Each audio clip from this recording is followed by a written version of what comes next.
Salam, hər vaxtınız xeyir olsun. Mən Adgözəl Laxçın, insan psixologiyası metodisti. Bugünkü mövzumuz ondan ibarət olacaq ki, niyə bəzi insanlar bir iş olsun, iki iş olsun, yəni bir insanın maliyyə qazanc işləyib pul toplayacağı hər hansı bir sahədən, yəni təbii ki, qeyd olunur. Ki, istər bu işlərin hansısa birindən olsun, gəldikdən sonra kondisyon deyilir türkcəsində. Bunu Azərbaycan dilində bədən enerjilərini daimi olaraq stabil saxlaya bilmirlər və davamlı olaraq yorğun, arğın, enerjisi tükənmiş vəziyyətdə olurlar. Əslində düşünsələr çox da ağır iş olmur. Bəzən hər hansı bir növ ofis daxilində oturasan, yaxud gəzməyən, belə deyək, çox da yorğun etməyən işlər olar, amma bədən daimi yorğunluq. Bu nədən qaynaqlanır?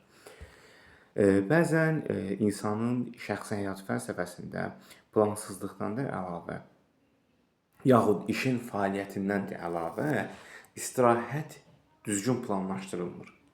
Düşünürsən ki, işdən sonra məsələn həftədə 5 iş günüdür. Bunun 1-2 gününü bowling olsun, yaxud paintball olsun, bir digər sahələrə gedib istirahət məqsədilə dincəlmə nəzərdə tutulursa, insanların bəziləri daha ağır beyin yorğunluğu, fiziki yox, beyin yorğunluğu fiziki yorğunluqdan daha da, belə deyək, zehni yorğunluqdan da daha da ağırdır fiziki yorğunluq.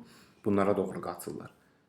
PlayStation-lara getmələr, yaxud belə deyək, daimi olaraq toplanıb beyin yorucu mübahisə, konflikt xarakterli bir-iki şəxs arasında, çevrəsində olanlar söhbət edirlər. Güya normal söhbət edirlər, amma əslində düşünsən anormal söhbət edirlər və bu kimi daimi olaraq ard-arda təkrarlanan ritual formatında söhbətlərdən sonra onların artıq enerjiləri bədəndə tükənir.